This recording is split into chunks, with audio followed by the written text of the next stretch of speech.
Hi guys, it's Papa G with Folk Magic Studio.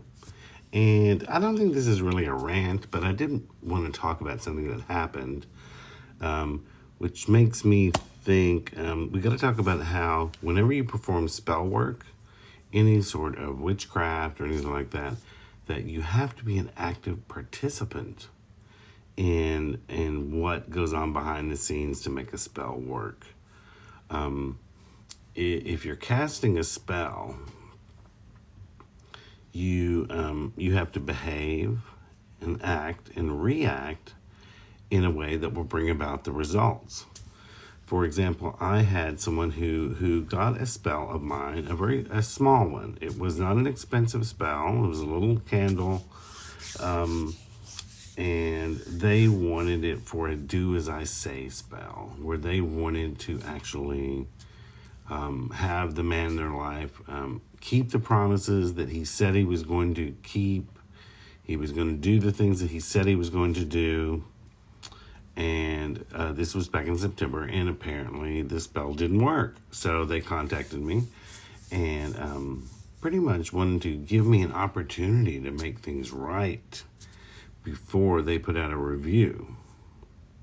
Well, my response to them was, if it's been 2.5 to 3 months and this guy is not doing the things that he promised you, it's up to you to actually, hello everyone.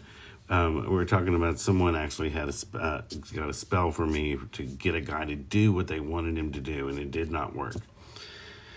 And so I was telling them that, okay, it's been 2.5 months. The spell didn't work. Why didn't it work? How did you participate? What did you do to help make this happen?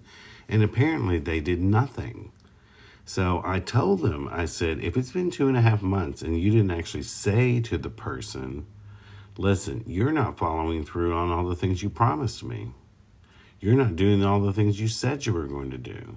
I said, it's not the spell's fault. It's your fault for not participating.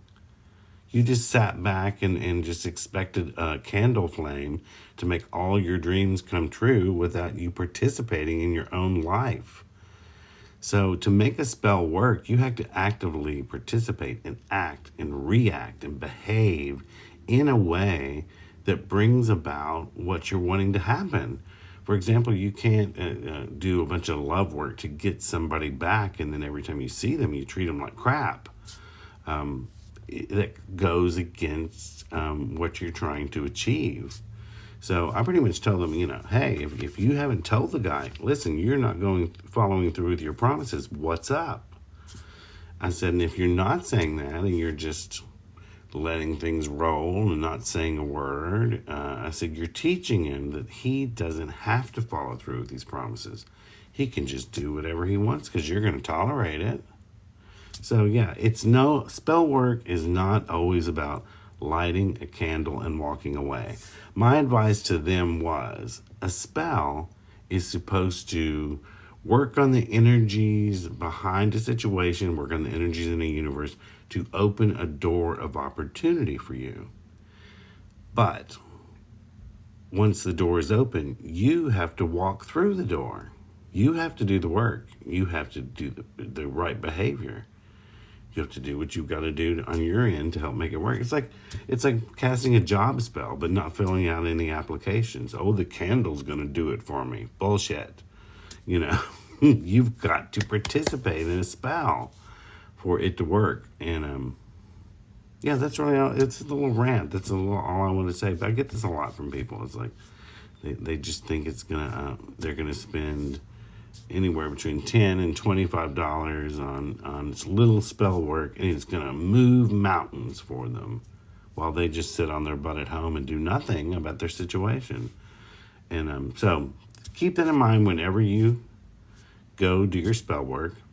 Gather all the right ingredients, anoint your candles, however, I like to use candles, however you do your spell work. And then while this work is going, at least for the next 30 days, monitor the way that you behave, you act, and react. Reaction is important. I love the quote. It's always been my favorite quote for, I think, 30 years now. Life is 10% what happens to you and 90% how you react to it. Because your reaction can cause a chain reaction in all the people around you. There was one time we had a client who kept coming into the store, and they would bring in all these candles they burn, wanting us to do divination in the wax. And yeah, it's cool. I would do that with them. But I think it was Valentine's Day. This was probably 8 or 9 years ago.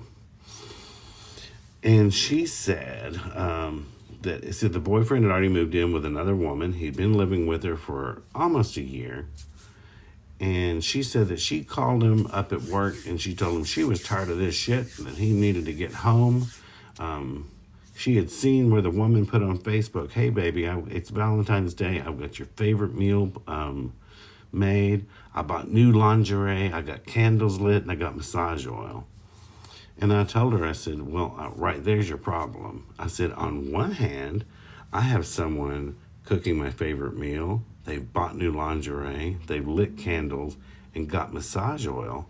On the other hand, I have you, who's calling me at work, bitching me out. I said, now which one am I going to pick? Not you. So, another good example of your behavior affects your spell work. So, I hope this was helpful. This is the first time I've actually gone on TikTok Live. Hopefully, TikTok stays around. It's the first time I've had enough followers to let me go live. So, follow me.